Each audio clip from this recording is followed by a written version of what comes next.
کہ جو اللہ رب العزت کا دیدار کرنے کی اہلیت رکھتی ہوگی. اللہ اکبر.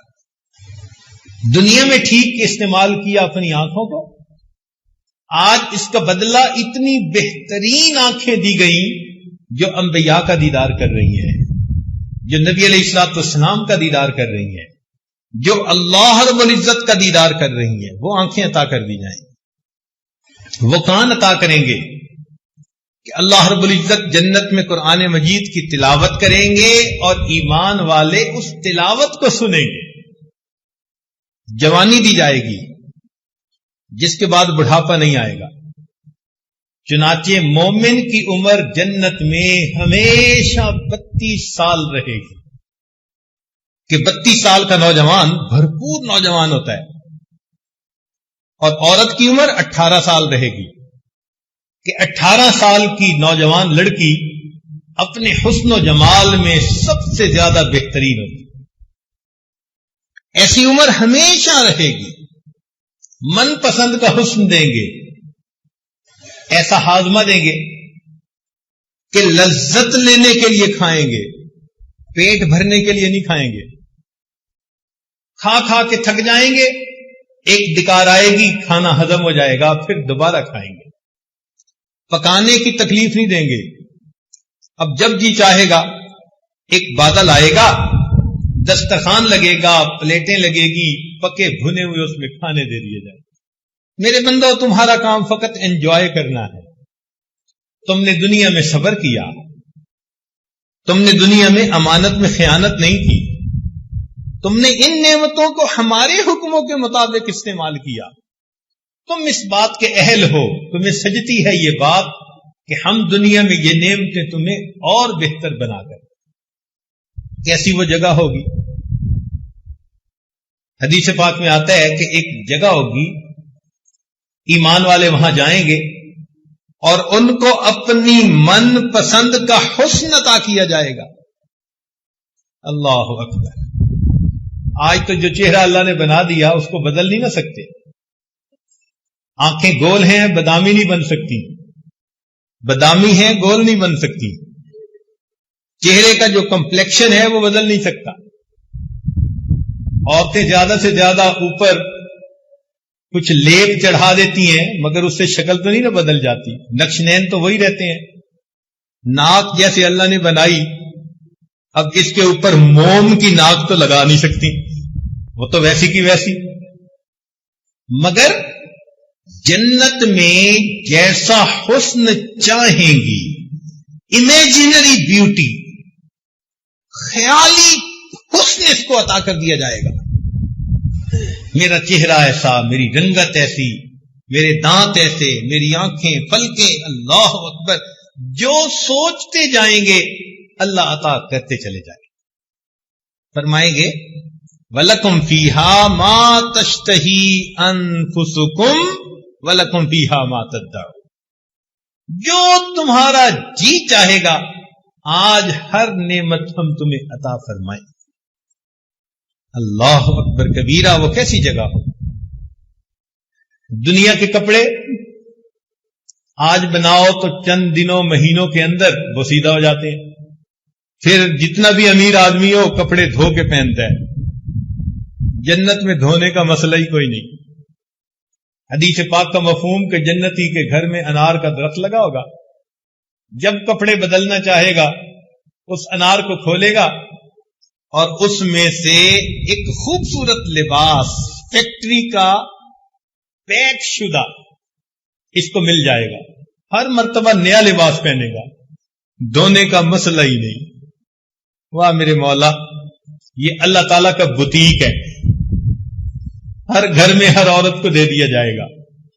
دنیا میں تمہیں بازاروں کے اندر جوتیاں چٹکانی پڑتی تھی، میچنگ کرنی پڑتی تھی. لو دیکھو ہم تمہیں کیسے کپڑے عطا کرتے ہیں. حدیث پاک کا مفہوم کہ جنت میں عورت کو ایسے کپڑے پہنائے جائیں گے اس کے ایک کپڑے میں سے 70,000 رنگ جھلک رہے ہوں گے. یہ نعمتیں دی جائیں گی. کیوں؟ دنیا میں ان کو ٹھیک استعمال کیا. اب یہ اس بات کا حقدار ہے کہ اس کو یہ نعمتیں اور زیادہ عطا فرما دے. اور اگر قیامت کے دن حساب کے وقت یہ ثابت ہو گیا کہ یہ تو خیانت کرنے والا تھا، یہ تو کرائے کے مال کو مالک کے مکان کے حساب سے استعمال نہیں کرتا تھا، من مرضی سے، اللہ تعالیٰ فرمائیں گے تو اس قابل ہی نہیں، تھوڑی سی نعمتیں دی تو ان کو ہماری نافرمانی میں استعمال کرتا رہا، اب تو جسٹیفائی کر ہی نہیں تھی، ہم تمہیں یہ نعمتیں واپس نہیں دیں گے. اللہ تعالیٰ یہ سب نعمتیں واپس لے لیں گے. چنانچہ موت کے وقت انسان سے یہ نعمتیں چھینی جاتی ہیں، اور قیامت کے دن انسان کو کھڑا کیا جائے گا، اس کے پاس یہ نعمتیں نہیں ہوں گی. سنیے قرآن عظیم الشان، اللہ تعالیٰ فرماتے ہیں وَنَحْشُرُهُمْ يَوْمَ الْقِيَامَةِ عَلَى وُجُوهِهِمْ عُمْيًا وَبُكْمًا وَصُمًّا. اندھے بہرے گونگے اٹھائے جائیں گے، زبان نہیں دی جائے گی. یہ غلط استعمال، جھوٹ بولتا تھا زبان سے، چغلی کھاتا تھا، غیبت کرتا تھا، زبان کی نعمت لے لی جائے گی، آنکھوں کی نعمت لے لی جائے گی. یہ تو غیر کی طرف حسرت بھری نگاہیں اٹھا کے دیکھتا تھا، اس قابل نہیں کہ اس کو آنکھیں ملیں، اندھا کھڑا کریں گے. کانوں کی سنوائی اللہ تعالی سماعت واپس لے لیں گے، اور چہرے کا حسن بھی واپس. وَهُمْ فِيهَا كَالِحُونَ، بالکل کالے چہرے ہوں گے. جنتی یوم تبیض وجوہ اور جہنمی یوم تسود وجوہ، کالے چہرے. لباس دنیا کا نہیں دیا جائے گا.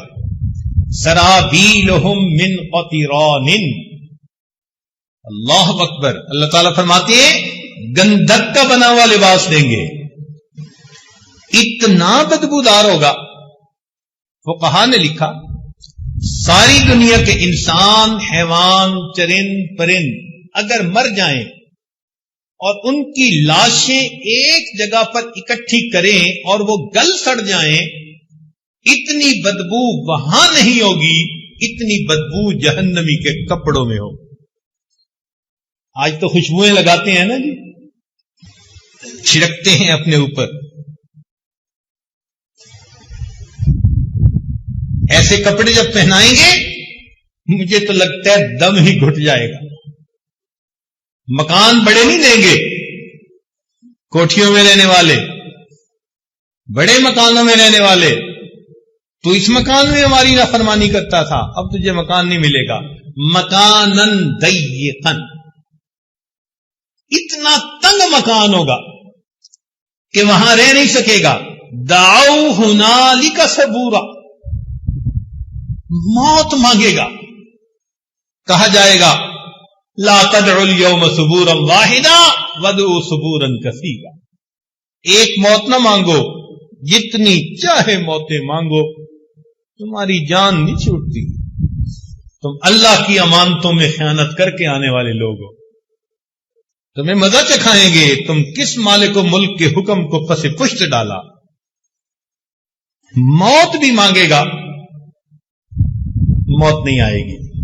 اب تو گھبرا کہ یہ کہتے ہیں کہ مر جائیں گے، مر کے بھی چین نہ پایا تو کدھر جائیں گے. دنیا میں کھانے کھاتا تھا، ڈشز ہوتی تھیں، دسترخوان بچھتے تھے، اس کے سامنے مختلف قسم کے سوپ ہیں، پلاؤ ہیں، کھانے کی چیزیں. جہنم میں کھانے کے لیے زقوم دیا جائے. یہ اتنا کڑوا کہ اگر انسان صبح کے وقت اس کو اپنے ہونٹوں پہ لگائے تو شام تک کڑواہٹ منہ سے نہ جائے. اور کانٹے بھی ہوتے ہیں، مگر اتنا بھوکا ہوگا کہ اسے کھائے گا. جب کھائے گا تو کانٹے چبھیں گے، نہ اگلتے بنے گی نہ نگلتے بنے گی. پانی مانگے گا تو پینے کے لیے دنیا کی طرح اس کو ہنی کولا نہیں دیا جائے گا. بلکہ وہاں پر جہنمیوں کے زخموں سے جو خون اور پیپ بہے گی اس کو پیالوں کے اندر جمع کر کے پینے کے لیے دیا جائے گا. کہا جائے گا کہ پیو. ولا طعام الا من غسلین لا یاکلہ الا الخاطئون. غسلین کا ترجمہ مفسرین نے یہی کیا کہ خون اور پیپ جو بہے گا نا، آج تو کسی کا زخم ہو تو اس میں پیپ پڑ جائے تو اس کو صاف کرتے ہوئے ڈاکٹر بھی اپنے ناک کو ڈھانپ لیتے ہیں، اتنی بو ہوتی ہے. اس کو پیئیں گے، پیو اسے. آج تو گرمی ہوتی ہے نا تو ٹھنڈے پانی سے نہاتے ہیں، وہاں جہنم کی گرمی ہوگی.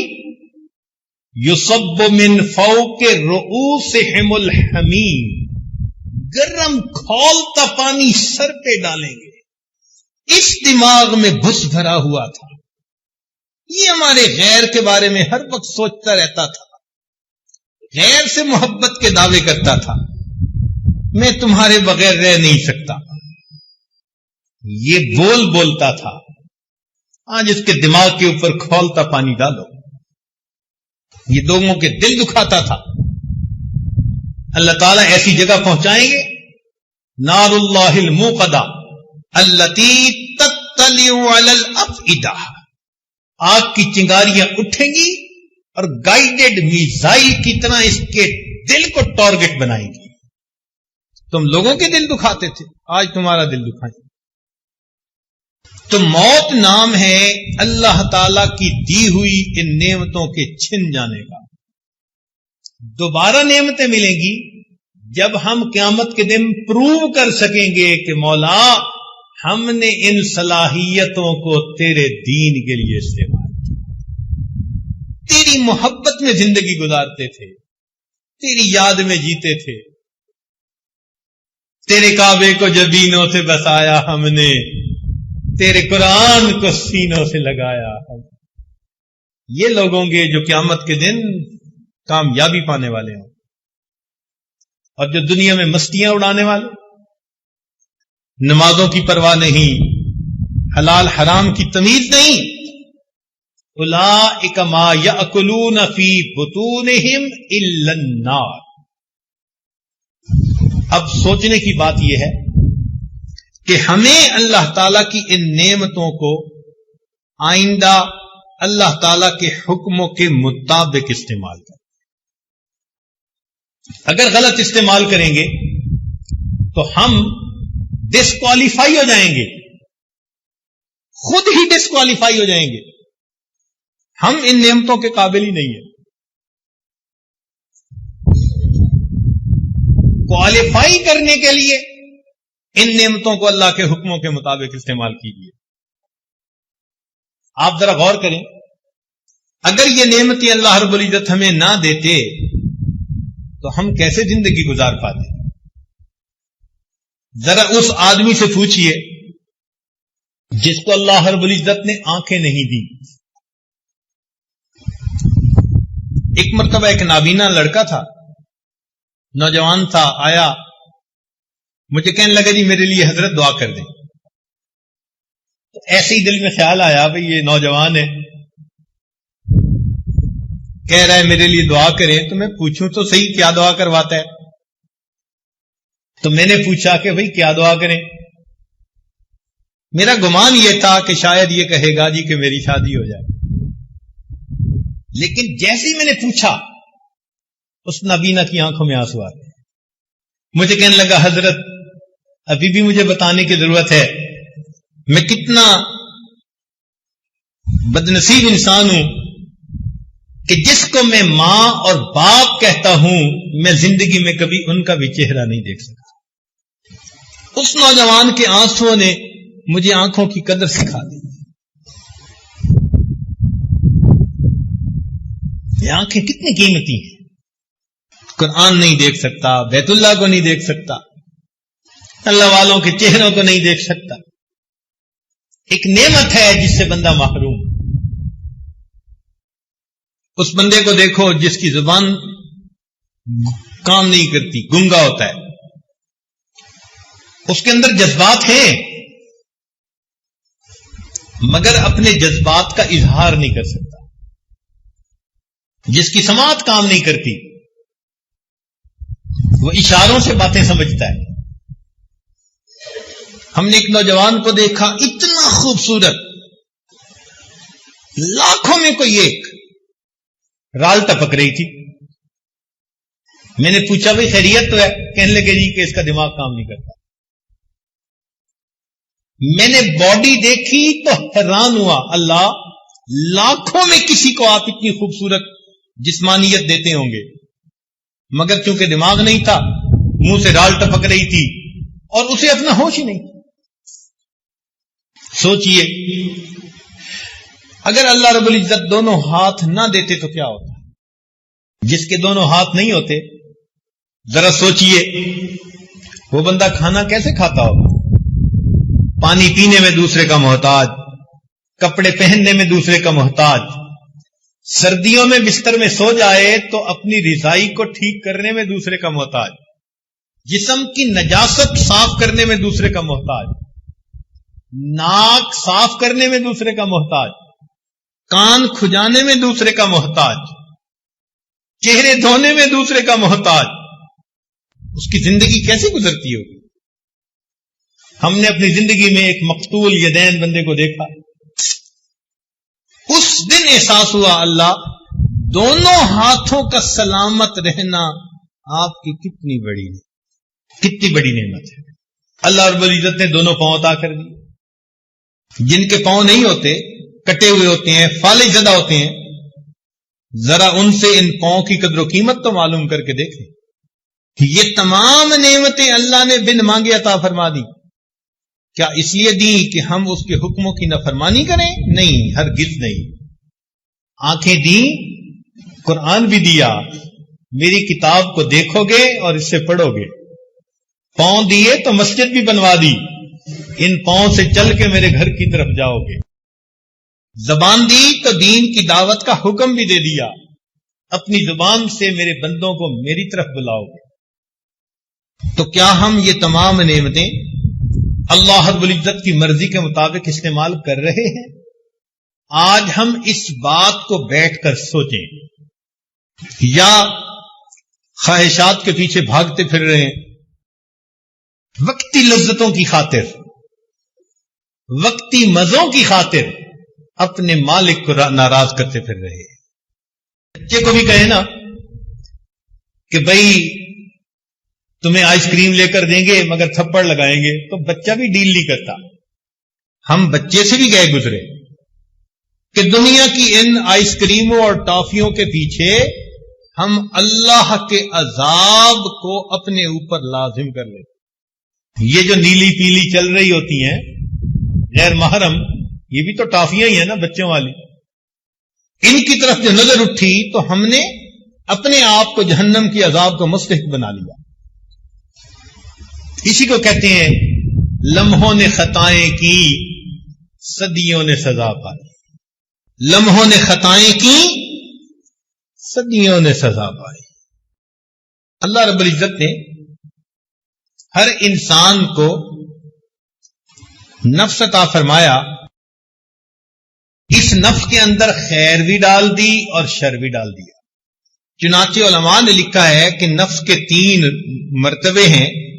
ایک ہے نفس امارہ، یہ سرکش نفس ہے جو انسان کو ہر وقت اللہ تعالی کی نافرمانی اور بغاوت کے اوپر اکساتا رہتا ہے۔ ان النفس لامارۃ بالسوء الا ما رحم ربی، یہ شیطان کا ساتھی، یہ شیطان کا ایجنٹ ہے۔ جو شیطان ہمارے دل و دماغ میں ڈالتا ہے، یہ نفس اس کو پورا کرنے کے لیے ہمیں ورغلاتا ہے۔ یہ ہمارا اندر کا دشمن، کہتے ہیں نا گھر کا بھیدی لنکا ڈھائے، یہ ہمارے گھر کا بھیدی ہے، یہ لنکا ڈھا دکھاتا ہے۔ ایک ہوتا ہے نفس لوامہ، گناہ تو کر بیٹھا پھر افسوس بھی کرتا ہے، مجھے ایسا نہیں کرنا چاہیے تھا، شرمندگی بھی ہوتی ہے، ندامت بھی ہوتی ہے، حسرت بھی ہوتی ہے، افسوس بھی ہوتا ہے. یہ نفس لوامہ. اور ایک نفس مطمئنہ. نفس مطمئنہ وہ نفس ہوتا ہے کہ جس کو اللہ کی فرما برداری ہی میں راحت ملتی ہے. وہ ہر وقت اللہ کی رضا جوئی کے لیے کمر بستہ ہوتا ہے. وہ اللہ تعالیٰ کی نافرمانی کے بارے میں سوچتا ہی نہیں. اللہ کی رضا والی زندگی کے لیے ہر وقت قدم بڑھاتا ہے. اس کو نفس مطمئنہ کہا جاتا ہے. یہ نفس مطمئنہ جن کو نصیب ہو جائے تو ان لوگوں کی زندگی شریعت کے مطابق زندگی ہوتی ہے. یہ اپنے اعضاء کی امانت کو اللہ تعالی کے حکموں کے مطابق استعمال کرتے ہیں. یہ وہ لوگ ہیں جو صحیح معنوں میں انسان ہیں. جیسے ایک مشہور واقعہ ہے، ایک نوجوان نہر کے کنارے جا رہا تھا. اس نے پانی کے اندر ایک سیب بہتا دیکھا.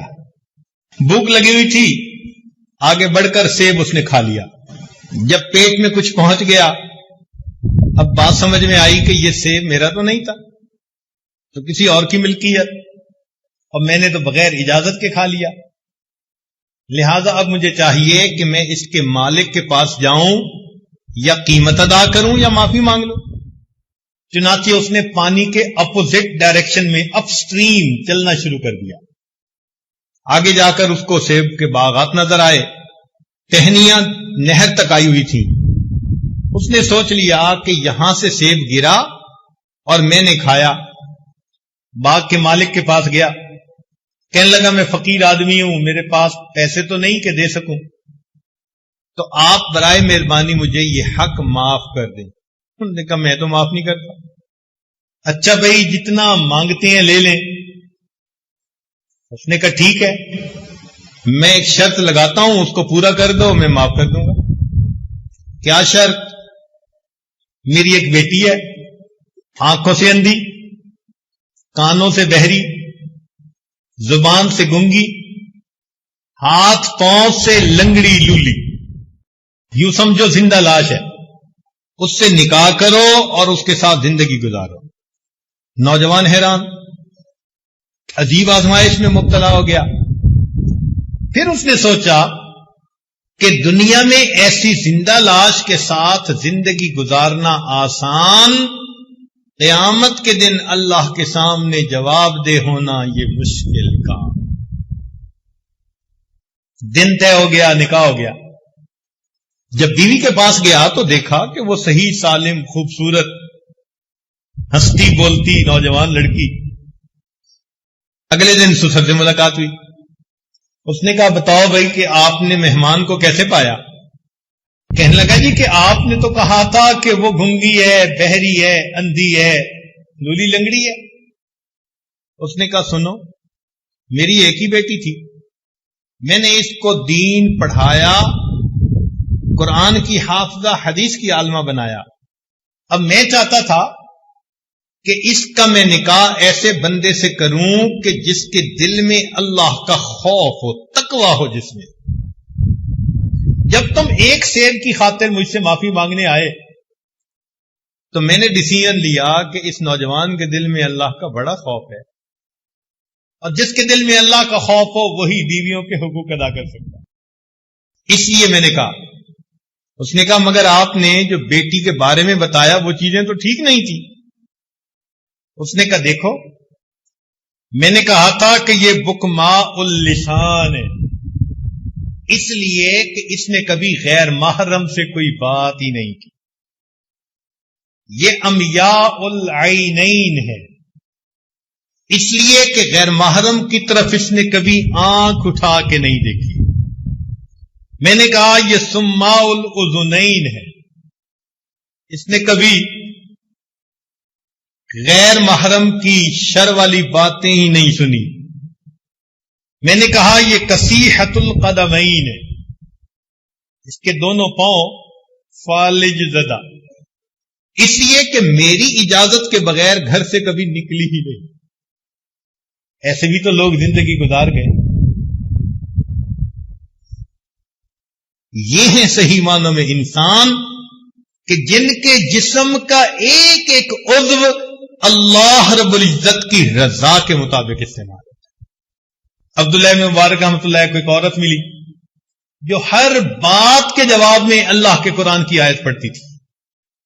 امام ربانی مجدد ثانی رحمۃ اللہ علیہ فرماتے ہیں اس امت میں ایسے بھی لوگ گزرے ہیں کہ ان کے گناہ لکھنے والے فرشتے کو 20 سال تک کوئی گناہ لکھنے کا موقع ہی نہیں ملا۔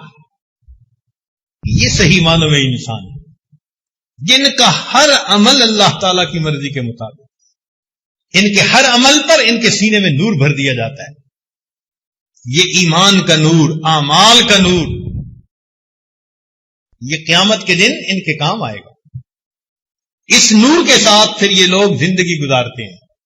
افمن کان میتن فاحییناہ وجعلنا لہ نور یمشی بہ فی الناس، اللہ تعالیٰ ان کو ایک نور عطا فرما دیتے ہیں، اس نور کے ساتھ وہ اللہ کے بندوں میں دین کا کام کر رہے ہوتے۔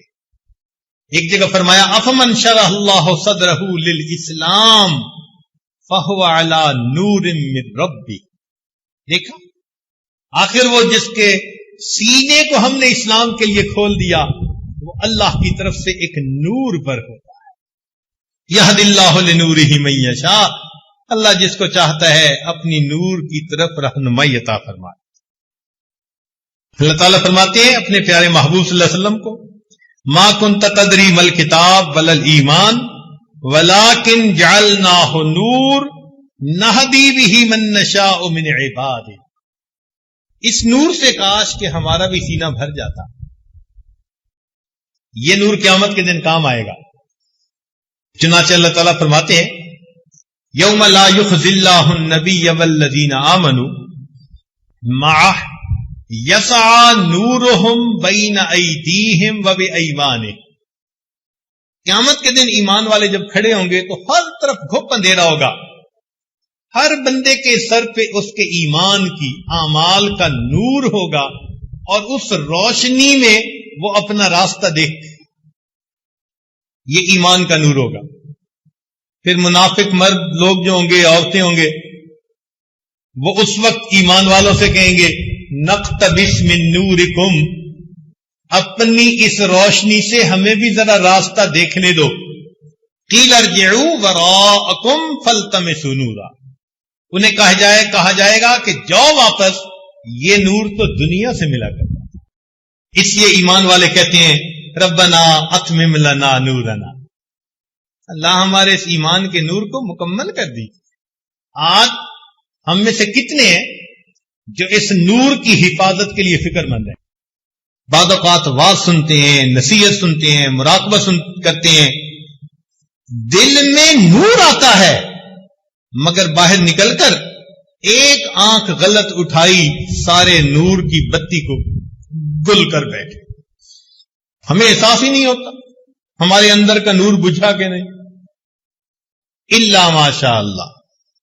تو ہمیں اگر اس کی فکر لگ جائے تو ہم نافرمانی کرتے ہوئے ڈریں کہ ایسا نہ ہو کہ میرے اندر کی جلی ہوئی بتی ہی بجھ جائے۔ اس لیے اللہ تعالیٰ قیامت کے دن انسان سے اس کے الگ الگ اعضاء کے بارے میں پوچھیں گے۔ فرمایا ان السمع والبصر والفؤاد کل اولئک کان عنہ مسئولا، سماعت، بصارت اور دل سب کے بارے میں پوچھا جائے گا۔ ہمارے اکابر دعائیں مانگتے تھے اللہ ہمیں ان لوگوں میں سے بنا دے الذین یستمعون القول فیتبعون احسنا، جو بات کو سنتے ہیں اور بہتر انداز سے اس پر عمل کرتے ہیں، بہتر انداز سے اس پر عمل کرتے ہیں۔ علماء نے لکھا ہے ایک ہے انسان کی ظاہری شکل، ایک ہے انسان کی اصلی شکل۔ وہ جو اصلی شکل ہے نا وہ اس کے اعمال کے حساب سے ہوگی، جیسا گناہ کرتا ہوگا اندر کی شکل ویسی ہوگی۔ جیسے فرمایا نا کہ اولئک کالانعام بل ہم اضل، یہ جانوروں سے بھی بدتر اولئک هم الغافلون. کیوں کہ جانور 3 طرح کے ہوتے ہیں. ایک شیر ہے، چیتا ہے، اس کو جب بھوک لگتی ہے تو وہ دوسرے کو کاٹ کھاتا ہے. پیٹ بھرا ہوتا ہے، پھر اس کے اوپر چوہا چڑھ کے ناچے، اسے پرواہ نہیں ہوتی. دوسری طرح کے جانور گائے، بھینس، بکری، یہ خود تکلیف اٹھا لیتے ہیں مگر اپنی خاطر دوسرے کو تکلیف نہیں دیتے. مثال کے طور پر آپ گائے کو 2 دن بھوکا رکھیں تو یہ دوسری گائے کو ٹکرے نہیں مارنی شروع کر دے گی، یا کسی دوسری گائے کو چبانا نہیں شروع کر دے گی. نہیں کھانا ملا برداشت کر لے گی، کھائے گی تو ہمیشہ سبزہ ہی کھائے گی. اپنی بھی ضرورت ہے پھر بھی دوسرے کو نقصان نہیں دے رہی.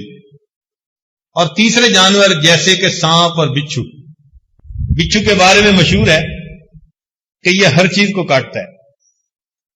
آپ ذرا اس کو کبھی غور سے دیکھیں، یہ دیوار کے ساتھ ہوگا تو دیوار کو ڈنگ مارنے کی کوشش کرے گا، چارپائی کے ساتھ ہوگا تو اس کے پائے کو ڈنگ مارے گا. یہ جس چیز کے قریب ہوتا ہے اسی کو ڈنگ لگاتا ہے. بندے کے قریب ہو تو بندے کو ڈنگ لگاتا ہے. ایسا منوس کہ اس نے نبی علیہ السلام کو بھی کاٹا، اور اللہ کے محبوب صلی اللہ علیہ وسلم نے فرمایا کہ یہ کتنا نامعقول ہے، نمازی اور غیر نمازی میں فرق ہی نہیں کرتا. اندھا جو ہے، بچھو کی آنکھیں نہیں ہوتی اور سانپ کے پاؤں نہیں ہوتے. اب بتائیں کہ بچھو جب کاٹتا ہے کسی کو تو کون سا اس کو بھوک اتر جاتی ہے یا اس کی پیاس بجھ جاتی ہے؟ اس کو کوئی فائدہ نہیں ہوتا مگر دوسرے کو تڑپا دیتا ہے. یہ جانوروں میں سے سب سے بدترین قسم کا جاندار. اللہ تعالیٰ فرماتے ہیں کہ یہ لوگ جانور ہیں، بل ہم اضل، جانوروں سے بھی بدتر ہیں. اولئک هم الغافلون، یہ غفلت میں زندگی گزارنے والے. انسان جب بگڑتا ہے تو جانوروں سے بھی پرے پار ہو جاتا ہے، سنورتا ہے تو فرشتوں کو بھی پیچھے چھوڑ جاتا ہے، بگڑتا ہے تو جانوروں سے بھی پرے پار ہو جاتا ہے. حضرت اکبر ثانوی رحمۃ اللہ نے لکھا ہے کہ جیسے یہ اعمال بندہ کرتا ہے اس کی باطنی شکل بالکل اسی حیوان کی مانند ہوتی ہے. چنانچہ اگر ایک آدمی کے اندر حرص ہے تو اس کی باطنی شکل کتے کی مانند ہوتی ہے، اس لیے کہ کتا حریص ہوتا ہے. کہیں بیل مرا پڑا ہو اور کتا پہنچ جائے تو وہ اس بیل پہ دوسرے کتے کو نہیں آنے دے گا، حالانکہ یہ 1 مہینہ کھاتا رہے تو بیل کو نہیں کھا سکتا، مگر حرص اتنی ہے کہ یہ دوسرے کو جمع نہیں ہونے دیتا اپنے ساتھ. تو جو بندہ حریص ہو باطن میں اس کی شکل کتے کی مانے، جو بندہ جانتا ہو پھر عمل نہ کرے اس کی شکل گدھے کی مانے. کمثل الحمار یحمل اسفارا، اللہ تعالیٰ نے بتلا دیا کہ گدھے ہیں جن کے اوپر کتابیں لادی ہوئی، بوجھ لاد دیا. تو بے عمل انسان گدھے کی مانے. اور فرمایا کہ جو بے حیا ہوتا ہے وہ انسان باطنی طور پر سور کی مانے، اس لیے کہ سور ایک بے حیا جانور ہے. اور جو مکار ہوتا ہے تو باطن میں اس کی شکل بندر کی مانے. بندر میں بڑی عیاری ہوتی ہے. قوم یہود نے بھی عیاری کی تھی نا. اللہ تعالیٰ نے یوم سبت میں مچھلیوں کا شکار منع کر دیا. انہوں نے دریا کے کناروں پہ گڑے بنا لیے، مچھلیوں کو گڑے میں لے لیتے اور دوسرے دن پکڑ لیتے. انہوں نے اللہ کے حکم کو مسخ کر دیا. اللہ نے جواب میں فرمایا قلنا لہم کونوا قردۃ خاسئین، ہو جاؤ پھٹکارے ہوئے بندر. یہ باطن کی شکلیں ہیں جو اعمال کی طرح ہیں. اب اللہ جانے کہ ہماری باطن کی شکل کیا ہے. ظاہر کو تو سجا کے آ بیٹھتے ہیں نا مسجد میں، تیل لگا لیا، خوشبوئیں لگا لی، نہا دھو لیا، مگر یہ تو چہرہ ہم نے سجا لیا نا. جس کو دنیا دیکھتی ہے وہ چہرہ جسے پروردگار دیکھتے ہیں وہ پتہ نہیں انسان والا ہے یا حیوان والا. حضرت شاہ ولی محدث علی رحمۃ اللہ کے والد کا نام تھا عبد الرحیم رحمۃ اللہ علیہ. بہت بزرگ بندے تھے. تو ان کے دور میں دہلی میں ایک مجذوبہ عورت تھی، مگر وہ ایسے کھلے عام پھرتی تھی، نہ چہرہ ڈھانپتی تھی نہ سر ڈھانپتی تھی.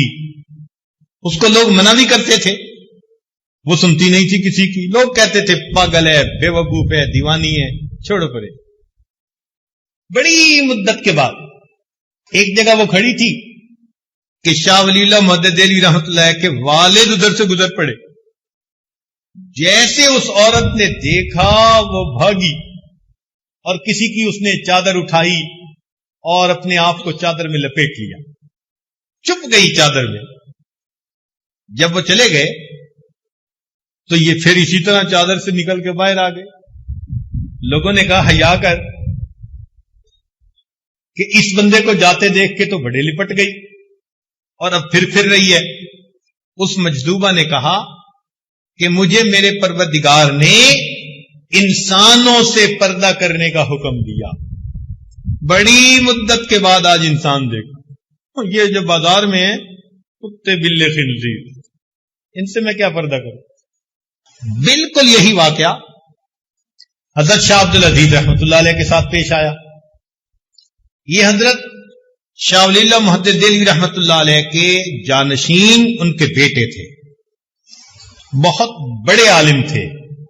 چنانچہ آخری عمر میں گھر میں مسجد ایک بنائی ہوئی تھی جس کو مسجد بیت کہتے ہیں، وہیں پر جماعت سے نماز پڑھ لیتے تھے. جمعہ کی نماز کے لیے جامع مسجد دہلی میں جا کے نماز پڑھتے تھے. اب جو مریدین ان کے دل میں چلتے ہیں کہ ہم اپنے شیخ کا دیدار کریں، وہ پورا ہفتہ تڑپتے اور بیچارے جمعہ کے دن آ جاتے وقت سے پہلے، اور حضرت نے گھر سے مسجد میں جانا ہوتا تھا، اس راستے میں دونوں طرف کھڑے ہو جاتے.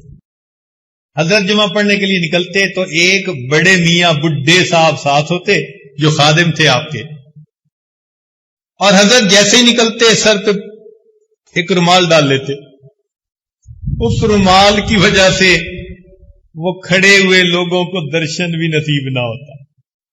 وہ بڑے مایوس ہوتے کہ ہفتے کا ایک دن اتنا انتظار اور محبوب گزر بھی گئی، مگر انہوں نے اپنے چہرے کو رومال سے ہی چھپا لیا.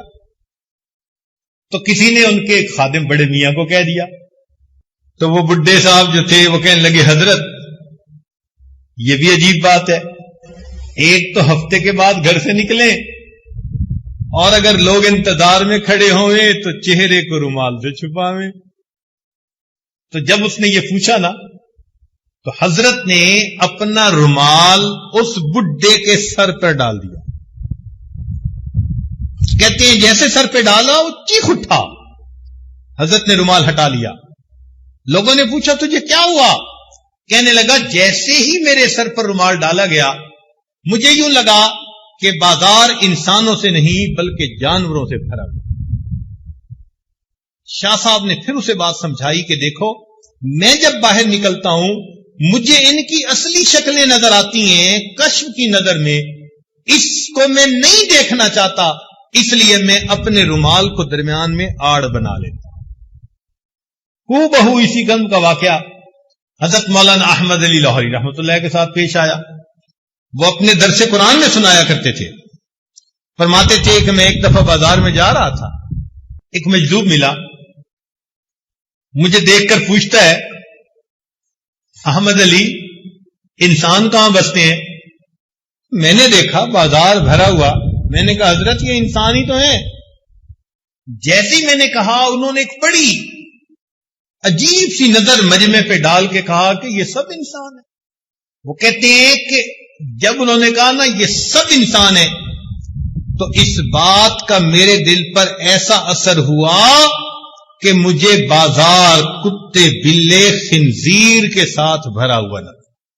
جب میری کیفیت ختم ہوئی تو وہ اللہ والے جا چکے تھے. حضرت اپنے درس قرآن میں حضرت لاہوری رحمۃ اللہ یہ واقعہ سناتے اور یہ واقعہ سنا کر پھر فرماتے تھے کہ لوگوں، مالک تو سب کا ایک، مالک تو سب کا ایک، مالک کا کوئی ایک، مالک تو سب کا ایک، مالک کا کوئی ایک، ہزاروں میں نہ ملے گا لاکھوں میں کوئی دیکھ۔ تو معلوم نہیں اندر کی شکل کیا بنا لی ہم نے۔ لیکن آج ہم اگر سچی توبہ کر لیں تو ہم پھر انسان والی شکل میں آ سکتے ہیں، جسم کے اعضاء کو اللہ رب العزت کے حکموں کے مطابق استعمال کرنا شروع کر دیں۔ چنانچہ قیامت کے دن انسان کے گناہوں پر 8 گواہ ہوں گے، مختصر طور پر 4 گواہ کہہ دیتے ہیں، لیکن اگر تفصیل اس کی میں جائیں تو قیامت کے دن ہر انسان کے گناہ پر کتنے گواہ ہوں گے؟ 8 گناہ ہوں گے۔ گواہوں کے نام بھی گنوا دیں یا آگے چلیں؟ سنیے گناہوں کے نام کیا کیا، ان گواہوں کے نام کیا ہیں اور ان کی تفصیل کیا ہے۔ سب سے پہلے قیامت کے دن انسان کے گناہوں پر گواہ انسان کا وقت، زمان۔ حدیث پاک میں آتا ہے ینادی کل یوم انا یوم جدید وانا فیما تعمل فی شہید، میں تمہارے اوپر ایک نیا دن آیا ہوں اور اس دن میں تم جو اعمال کرو گے میں قیامت کے دن ان اعمال کی گواہی دوں گا۔ اب یہ گواہی کیسے دے گا اللہ جانے، مگر سب سے پہلا گواہ زمان، دوسرا گواہ واللسان، انسان کی زبان۔ اللہ تعالیٰ فرماتے ہیں یوم تشہد علیہم السنتہم، قیامت کے دن ان کی زبانیں ان پر گواہی دیں گی۔ جھوٹ بولا، غیبت کی، چغلی کھائی، بہتان باندھے، دل دکھایا دوسروں کا، زبان گواہی دے گی۔ مجھے اس مقصد کے لیے استعمال کیا جاتا تھا، اور اللہ والے اسی زبان کو اللہ رب العزت کی دین کی دعوت کے لیے استعمال کرتے ہیں۔ اللہ اکبر کبیرہ۔ امام ابو داود رحمت اللہ علیہ حدیث پڑھاتے تھے، بہت بڑا مجمع ہوتا تھا۔ اس زمانے میں ایک بزرگ تھے سہل تستری رحمت اللہ علیہ، ان کو ملنے کے لیے آئے تو کہنے لگے کہ حضرت زبان تو دکھائیں۔ انہوں نے زبان دکھائی تو سہل تستری رحمت اللہ نے بوسہ لے لیا۔ کہنے لگے یہ کیا کیا؟ فرمانے لگے کہ جو زبان سارا دن میرے محبوب کا کلام پڑھ کر دنیا کو سناتی ہے، میں اس زبان کا بوسہ نہ لوں تو کیا کروں؟ حدیث پاک میں آتا ہے کہ بندہ نیک اعمال کرتے کرتے کرتے جنت کے بالکل قریب پہنچ جاتا ہے، لیکن اس کی زبان سے ایک ایسا کلمہ نکل جاتا ہے، اس کلمے کی وجہ سے اللہ اس کو کھینچ کر اونڈے منہ جہنم میں ڈال دیتے ہیں۔ زبان کے ایک فکرے کی وجہ سے جہنم میں ڈال دیتے ہیں۔ ہمارے نزدیک اہمیت نہیں نا زبان کی، اللہ کے ہاں تو بہت ہے۔ اتنی تو اہم ہے نا زبان کہ ایک غیر محرم لڑکی تھی، اس کو گواہوں کی موجودگی میں کہا قبل تو وہ محرمہ بن گئی، وہ زندگی کی ساتھی بن گئی۔ اور اگر بیٹوں کی ماں زندگی کی ساتھی اتنی قریبی راز و نیاز والی اس کو طلق تو کہہ دیا تو وہ اب غیر محرمہ بن گئی۔ ہوا کیا؟ زبان کی اتنی سی حرکت ہی ہے نا۔ کیا ہم اس زبان کو اللہ رب العزت کے حکموں کے مطابق استعمال کرتے ہیں؟ تیسرا گواہ قیامت کے دن انسان کے گناہوں پر والارکان، الزمان واللسان والارکان، جسم کے باقی اعضاء۔ اللہ تعالیٰ فرماتے ہیں الیوم نختم علی افواہہم، وَتُكَلِّمُنَا أَيْدِيهِمْ وَتَشْهَدُ أَرْجُلُهُمْ بِمَا كَانُوا يَكْسِبُونَ، ہاتھ گواہی دیں گے، پاؤں گواہی دیں گے، جسم کے جلد گواہی دے گی۔ وَقَالُوا لِجُلُودِهِمْ لِمَ شَهِدتُّمْ عَلَيْنَا، یہ اعضاء کو کہیں گے کہ تم نے کیوں ہمارے خلاف گواہی دی؟ قَالُوا أَنطَقَنَا اللَّهُ الَّذِي أَنطَقَ كُلَّ شَيْءٍ، جن اعضاء سے ہم گناہ کرتے ہیں یہی تو اللہ تعالیٰ کی خفیہ پولیس ہے، یہی تو ہمیں پکڑوائیں گے قیامت کے دن۔ اللہ تعالیٰ فرماتے ہیں وَمَا كُنْتُمْ تَسْتَتِرُونَ أَن يَشْهَدَ عَلَيْكُمْ سَمْعُكُمْ وَأَبْصَارُكُمْ وَجُلُودُكُمْ، تم تو گناہ کرتے ہوئے ان اعضاء سے پردہ ہی نہیں کیا کرتے تھے۔ جن کی لذتوں کی خاطر ہم گناہ کرتے ہیں، کل قیامت کے دن انہی کی گواہی پر ہمیں جہنم میں ڈالا جائے۔ تو گواہ 8 ہوں گے، الزمان واللسان والارکان والمکان۔ مکان سے کیا مراد؟ جس جگہ پر گناہ کریں گے، زمین کا وہ ٹکڑا، یومئذ تحدث اخبارها بان ربک اوحی لها، اللہ تعالیٰ زمین کو حکم فرمائیں گے، زمین اپنی خبریں نشر کرے گی، اے اللہ اس جگہ پر اس بندے نے نماز پڑھی تھی اور اس جگہ پر اس بندے نے فلاں گناہ کیا تھا، زمین کے ٹکڑے گواہی دیں گے۔ الزمان واللسان والارکان والمکان، اور اس کے بعد والدیوان، اور انسان کا نام اعمال۔ جب انسان اپنے نام اعمال کو دیکھے گا نا، کہے گا یا ویلتنا مال ھذا الکتاب، ہماری بدبختی، یہ کیسا نام کتاب ہے، لا یغادر صغیرۃ ولا کبیرۃ الا احصاها، کوئی چھوٹا بڑا عمل ایسا نہیں جو اس میں درد نہ کر دیا گیا ہو۔ ووجدوا ما عملوا حاضرا ولا یظلم ربک احد، تیرا رب تو کسی پہ ظلم نہیں کرے گا، اپنے ہاتھوں سے اپنے پاؤں پہ کلہاڑیاں ماری، یہ کھیتی بوئی ہوگی جو ان کو کاٹنی پڑے گی۔ اور اگلا گواہ والملکان، اور 2 فرشتے، ان علیکم لحافظین کراما کاتبین یعلمون ما تفعلون۔ چلیں یہاں تک تو گواہی جو تھی سو تھی، ایک گواہی اور بھی ہوگی، 7ویں گواہی، اور وہ کہتے ہوئے بھی دل ڈرتا ہے، دل کانپتا ہے۔ کیا؟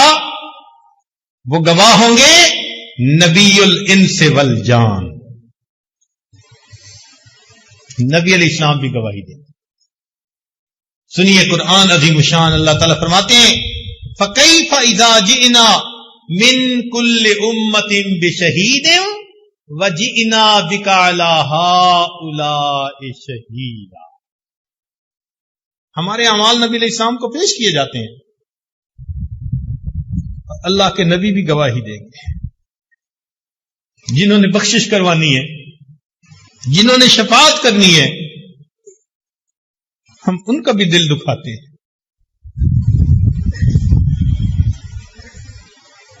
ایک شاعر نے کوئی اچھے اشعار لکھے تو ایران کا ایک آدمی تھا، اس کو پسند آئے، وہ شاعر سے ملنے کے لیے آیا، سمجھا کہ یہ کوئی بڑا اللہ والا ہوگا، جب آ کے دیکھا تو وہ بیٹھا اپنی داڑھی کو مونڈ رہا تھا، تو اس بندے نے دیکھا تو اس نے ایک آہ بھری، تو شاعر اسے کہنے لگا کہ کیوں تم ٹھنڈی آہ بھر رہے ہو، میں اپنی داڑھی کو تراش رہا ہوں، کسی کے دل کو تو نہیں تراش رہا۔ اس نے کہا خدا کے بندے، تو کسی عام بندے کے دل کو نہیں تراش رہا، تو میرے محبوب صلی اللہ علیہ وسلم کے دل کو تراش رہا۔ ایسی دل پر بات بیٹھی، سچی توبہ کر کے کہنے لگا جزاک اللہ کہ چشمم باز کر دی، مرابا جانے جاں ہمراز کر دی، تجھے اللہ جزا دے کہ تو نے میری آنکھیں کھول دی اور تو نے مجھے میرے جانے جاں سے ملا دیا۔ تو یہ جو گناہ ہم کرتے ہیں نا، اللہ رب العزت کے محبوب کو پیش کیے جاتے ہیں، اعمال پیش ہوتے ہیں، اللہ کے محبوب کیا سوچتے ہوں گے، انہوں نے میرے تہجد کے آنسوؤں کی کوئی قدر نہیں، میں ان کی خاطر راتوں کو روتا تھا، اللہ سے مانگتا تھا۔ کلمہ پڑھنے والے، میری محبت کے دعوے کرنے والے، یہ تنہائیوں میں شیطان کے ساتھی بنتے ہیں، اللہ رب العزت کے حکموں کی نافرمانی کرتے ہیں۔ ہمیں توبہ کرنی چاہیے۔ ہم نے آج تک اللہ کے محبوب صلی اللہ علیہ وسلم کو کتنی اذیت پہنچائی۔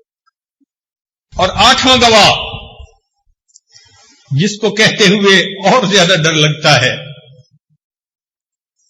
7 گواہ الزمان واللسان والارکان والملکان والمکان والدیوان اور نبی الانس والجان، اور آخری گواہ الرحمن۔ اللہ رب العزت خود بھی گواہ ہو۔ سنیے قرآن عظیم الشان، اللہ تعالیٰ ارشاد فرماتے ہیں وَلَا تَعْمَلُونَ مِنْ عَمَلٍ إِلَّا كُنَّا عَلَيْكُمْ شُهُودًا، تم جو بھی عمل کرتے ہو ہم تمہارے اوپر گواہ ہوتے ہیں۔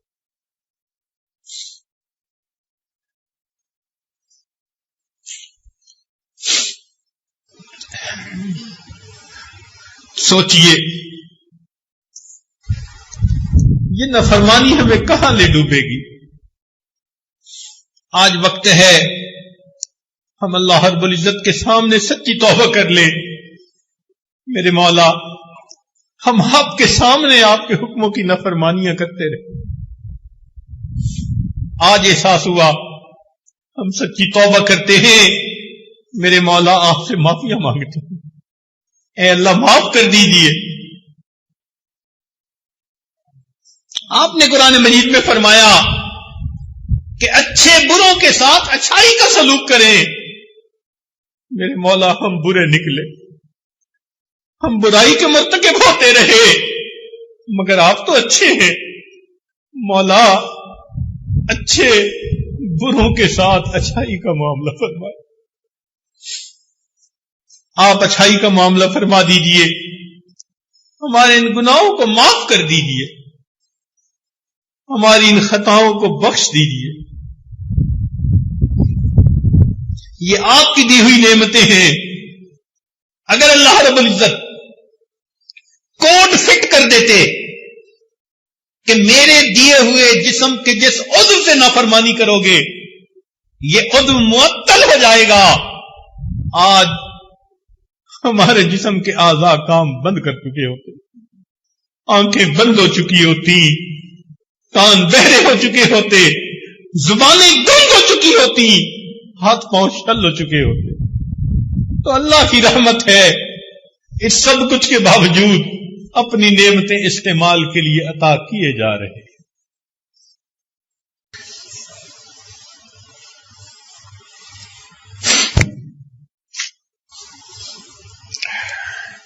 تو ہمیں چاہیے کہ ہم اپنے گناہوں سے سچی توبہ کر کے آئندہ گناہ کے موقعوں سے بچنے کی کوشش کریں۔ توجہ فرمائیے، گناہ سے بچنے کی نہیں، گناہ کے موقعوں سے بچنے کی کوشش کیجیے، اور اللہ تعالی سے دعا مانگے، اے اللہ غم حیات کے سائے محیط نہ کرنا، کسی غریب کے دل کو غریب نہ کرنا، میں امتحان کے قابل نہیں میرے مولا، مجھے گناہ کا موقع نصیب نہ کرنا۔ اے اللہ گناہ کے موقع سے مجھے بچا لے، میں آزمائش کے قابل نہیں، میں امتحان کے قابل نہیں، پھسلنے والے ہیں، گرنے والے ہیں، میرے مولا ہمیں گرنے پھسلنے سے بچا لیجیے۔ ہمارے اکابر گناہ کے موقع سے کتنا ڈرتے تھے، اللہ اکبر کبیرہ، حیران ہو جاتے ہیں۔ ابو ہریرہ رضی اللہ تعالیٰ عنہ، جنہوں نے نبی علیہ السلام کی سب سے زیادہ احادیث کی روایت کی، عالم تھے، اللہ اکبر، محبوب کی دعا تھی ان کے لیے۔ وہ دعا مانگتے تھے اپنے بڑھاپے میں، بال سفید، جسم نحیف ہو گیا، کمزور ہو گیا، دعا کیا مانگتے تھے؟ اللہم انی اعوذ بک من ان ازنی و اسرک، اے اللہ میں آپ کی پناہ مانگتا ہوں کہ میں زنا کروں یا چوری کروں۔ بڑھاپے میں یہ دعا مانگتے تھے۔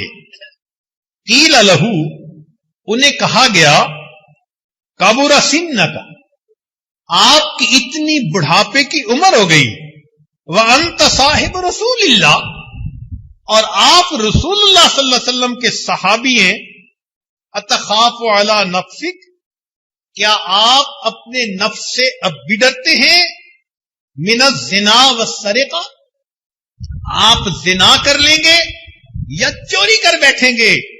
قال، انہوں نے جواب میں فرمایا کیف آمن علی نفسی، میں اپنے نفس پر کیسے بھروسہ کر سکتا ہوں، وابلیس حی، جبکہ شیطان ابھی زندہ ہے، شیطان زندہ ہے، میں اپنے نفس پہ کیسے بھروسہ کروں؟ یہ ہمارے اکابر کا حال تھا، اتنا وہ ڈرتے اور گھبراتے تھے۔ کیف آمن علی نفسی وابلیس حی، شیطان زندہ ہے، میں اپنے نفس کے اوپر کیسے بھروسہ کر سکتا ہوں؟ اسی لیے یہ وہ لوگ تھے کہ جن کے اعضاء اللہ رب العزت کی فرما برداری میں استعمال ہوتے تھے، ان کے دل نور سے بھرے ہوتے تھے، اللہ کی محبت سے ان کے دل لبریز ہوتے تھے۔ اسی لیے وہ ایک نوجوان کا واقعہ جو مالک ابن دینار رحمت اللہ علیہ کے سامنے مینا کے میدان میں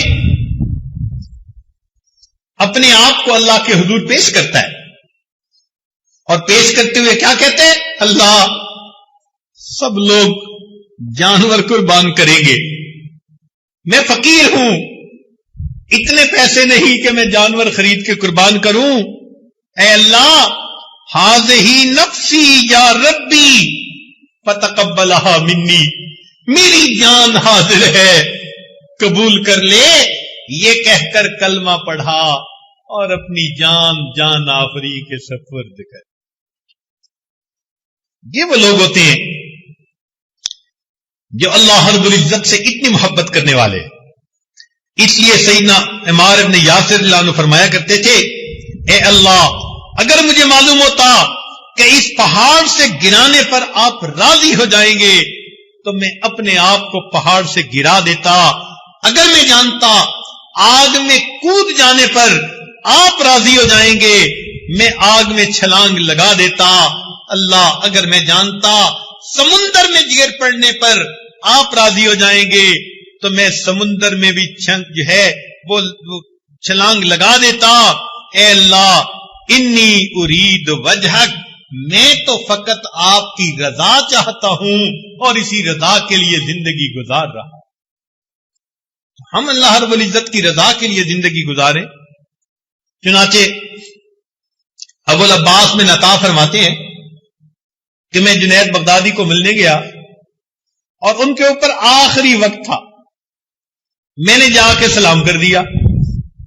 اب سلام کا جواب دینا بھی واجب ہوتا ہے، تو کہتے ہیں کہ میں نے دیکھا کہ انہوں نے تھوڑے توقف سے مجھے جواب دیا اور پھر کہنے لگے کہ میں ورد میں مشغول تھا، اس لیے جواب دینے میں مجھے ذرا دیر ہوئی، بس اتنا کہہ کر خود اپنا چہرہ قبلے کی طرف کر لیا، کلمہ پڑھا اور میری آنکھوں کے سامنے ان کی روح پرواز کر گئی۔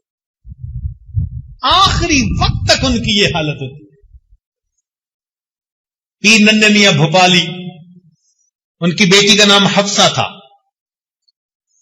ان پر آخری وقت کی کیفیت تھی تو وہ یکسوئی سے لیٹے ہوئے تھے۔ 3 سال کی بچی ان کے پاس آئی، ساتھ لیٹ گئی، ابو نے بات نہ کی تو سینے پہ چڑھ گئی۔ اب ابو کی آنکھیں کھولتی ہے، ابو باتیں کرو، ابو بات نہیں کرتے، تو چھوٹی بچی خفا ہو گئی، دوسرے کمرے میں جا کے رونے لگ گئی۔ ماں نے پوچھا بیٹی کیوں روتی ہو؟ کہنے لگی کہ ابو نے مجھ سے بولنا چھوڑ دیا اور میں نے ابو سے کاٹی کر لی، میں ابو سے نہیں بولتی۔ وہ اسے پیار کر کے لے آئی، چلو آؤ میں تمہاری ابو سے سلو کروا دیتی۔ اس نے لا کے بچی کو قریب بٹھایا اور اپنے میاں سے کہا کہ دیکھیں بچی آپ سے روٹھ گئی ہے، آپ حفصہ کو پلیز منا لیں۔ تو جب یہ الفاظ کہے انہوں نے آنکھ کھولی اور پوچھنے لگے کون سی حفصہ اور کیسی حفصہ؟ ہم نے تو اپنے یار کو منا لیا، لا الہ الا اللہ محمد الرسول اللہ، کلمہ پڑھا اور ان کی روح پرواز کر گئی۔ جنہوں نے اللہ کی فرما برداری کی ہوتی ہے وہ پھر آخری وقت میں کہتے ہیں کون سی حفصہ اور کیسی حفصہ، ہم نے اپنے یار کو منا لیا۔ کاش کہ ہم بھی اپنے یار کو منا لیتے، اپنے پروردگار کو منا لیتے۔ اس کا طریقہ یہی ہے کہ زندگی میں جو گناہ اب تک کر چکے ان گناہوں کی اپنے اللہ سے معافی مانگ، وہ بڑا کریم پروردگار ہے، جو بندہ بھی گناہوں سے معافی مانگتا ہے اللہ رب العزت گناہوں کو معاف فرما دیتا۔ اس لیے شاعر نے کہا اے اللہ کیف ادعوک وانا عاصٍ، کیسے دعا مانگوں میں تو بڑا گناہگار ہوں۔ اور پھر کہا وکیف لا ادعوک وانت کریم، اللہ میں کیسے دعا نہ مانگوں جبکہ آپ اتنے قریب۔ اس لیے کہنے والے نے کہا وفدت علی کریم بغیر زاد، میں کریم کے دروازے پہ آیا ہوں، سامان سفر پاس نہیں۔ من الاعمال والقلب السلیم، نہ اعمال ہیں نہ سنورا ہوا دل ہے۔ وفدت علی الکریم بغیر زاد، من الاعمال والقلب السلیم، فإن الزاد اقبح من كل شيء اذا كان الوفود على الكريم۔ اللہ کسی کریم کی دعوت میں جائیں اور گھر سے اپنا کھانا ساتھ لے کر جائیں تو وہ ناراض ہوتا ہے۔ اللہ آپ کریم ہیں، سامان سفر نہیں لا سکے لیکن اتنی دل میں امید ضرور ہے کہ کریم کے دروازے پہ آئے ہیں۔ میرے مولا ہم سے یہ نہ پوچھنا کہ میرے بندوں کیا لائے ہو، صرف اتنا پوچھ لینا میرے بندوں کیا لینے کے لیے آئے ہو۔ ہم آپ کے دروازے پہ حاضر ہیں میرے اللہ، ہم اس کا جواب نہیں دے سکیں گے۔ اگر آپ نے پوچھا کہ کیا لائے ہو، آپ کریم ہیں، اتنا پوچھ لینا میرے بندوں کیا لینے کے لیے آئے ہو۔ اللہ رب العزت ہمیں اپنی رضا والی زندگی گزارنے کی توفیق عطا فرمائے۔ اب آخری بات، اللہ تعالی کے ہاں ایک دستور ہے کہ بندہ جو بھی گناہ کرتا ہے تو سزا اسی عمل کی جنس سے دی جاتی ہے۔ جو بھی گناہ کرتا ہے تو بندے کو جو سزا ملتی ہے وہ اسی عمل کی جنس میں سے دی جاتی ہے۔ مثال کے طور پر جو بدنگاہی کا مرتکب ہوا، حدیث پاک میں آتا ہے کہ قیامت کے دن لوہے کی سلاخیں گرم کر کے ان کی آنکھوں میں سلائی پھیری جائے گی، جن سے عمل میں سے ان کو سزا دی گئی. اور اس کے اوپر آپ سوچتے چلے جائیے، یہاں بھی یہی کہ جو انسان اپنے اعضاء کو اللہ رب العزت کے حکموں کے خلاف استعمال کرے گا، اللہ تعالیٰ بھی سزا جن سے عمل میں سے دیں گے. کیا کہ قیامت کے دن کھڑا کریں گے، آنکھوں کی بینائی نہیں ہوگی، کانوں کی سنوائی نہیں ہوگی، اور پاؤں سے بندہ فالج زدہ ہوگا. کیا فرمایا؟ وَنَحْشُرُهُمْ يَوْمَ الْقِيَامَةِ عَلَى وُجُوهِهِمْ عُمْيًا وَبُكْمًا وَصُمًّا. اندھا ہوگا، بہرا ہوگا، گنگا ہوگا، مگر یہ بھی ساتھ کہہ دیا عَلَى وُجُوهِهِمْ. تو مفسرین نے لکھا اس کا ترجمہ یہ ہے، یہ اللہ کے حکموں کو الٹ دیتا تھا، آج اللہ اس کو الٹ دیں گے. یہ بندہ سر زمین پر ہوگا، پاؤں اوپر ہوں گے، سر کے بل چلتا ہوا اللہ کے سامنے مجرم بنا کے پیش کیا جائے، الٹا پیش کیا جائے. تو میرے اعضاء کو حکموں کے خلاف استعمال کرتا تھا، ہم نے بھی تیرے جسم کے چلنے کی ترتیب بدل دی، سر کے بل چل کے آ. عَلَى وُجُوهِهِمْ، سر کے بل چل کے جائے گا. آج وقت ہے اللہ رب العزت کے سامنے اپنے گناہوں کی سچی معافی مانگ لیجئے. کتنی بڑی ذلت ہوگی. اللہ کے محبوب ہوں گے، انبیاء، صدیقین، صالحین، شہداء ہوں گے، اور اس مجمع میں اگر ہم سر کے بل الٹے چل رہے ہوں گے. یہ کون صاحب ہیں؟ یہ طالب علم صاحب ہے. یہ کون ہے؟ یہ صوفی صاحب ہے. الٹے چل کے آ رہے ہیں جی، اللہ کے حکموں کو الٹ دیا کرتے. آج ہم اللہ رب العزت کے حکموں کی عظمت کو سیکھ لیں. قیامت کے دن ہمیں ذلت سے اللہ تعالیٰ بچائے گے.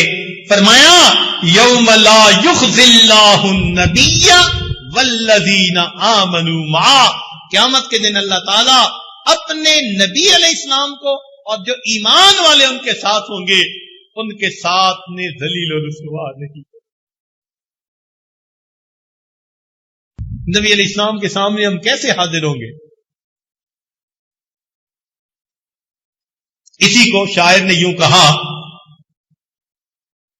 تو غنی از ہر دو عالم من فقیر. اے اللہ، آپ دو عالم سے غنی ہیں، میں فقیر ہوں. روز محشر عذر ہائے من پذیر. اللہ قیامت کے دن میرے عذروں کو قبول کر لینا. گر تمہیں دینی حسابم ناگزیر. اور اگر آپ فیصلہ کر لیں کہ میرا حساب ضرور لینا ہے، از نگاہ مصطفیٰ پنہا بگیر. اللہ، مصطفیٰ کریم کی نگاہوں سے میرا حساب اوجھل لینا، مجھے ان کے سامنے شرمندگی نہ اٹھانی پڑے. اسی لیے شیخ عبد القادر جیلانی رحمت اللہ علیہ ایک موقع پر رو رو کے دعا مانگ رہے تھے، اللہ قیامت کے دن معاف کر دینا، معاف کر دینا. آخر پر کہا، اے اللہ، اگر آپ کا فیصلہ ہے قیامت کے دن معاف نہیں کرنا تو پھر مجھے قیامت کے دن اندھا کھڑا کر. سننے والے نے کہا کہ حضرت کیا دعا مانگی؟ اندھا کھڑا کرنا. فرمایا ہاں، میں اپنے محبوب کے سامنے کیسے پیش ہو سکوں گا، اس سے تو اندھا ہو جانا بہتر. آج اللہ رب العزت ہمیں ان اعضاء کو شریعت و سنت کے مطابق استعمال کرنے کی توفیق عطا فرمائے.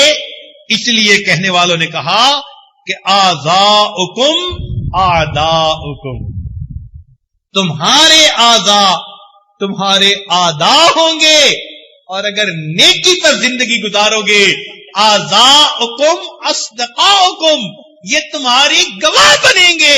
اور قیامت کے دن اللہ کے سامنے گواہی دیں گے، آنکھیں گواہی دیں گی، اللہ آپ کی محبت میں یہ بندہ روتا تھا، پیشانی گواہی دے گی، اللہ تہجد کی نماز میں لمبے سجدے کرتا تھا۔ قیامت کے دن یہ اعضاء گواہی دیں گے، انسان کی پلکیں گواہی دیں گی، قیامت کے دن انسان کے اعضاء اس کے گواہ بن جائیں گے۔ اللہ تعالی ہمارے ان اعضاء کو ہماری نیکیوں کے گواہ قیامت کے دن بنا کر ہم پر اپنی رحمت کی نظر فرمائے اور ہمیں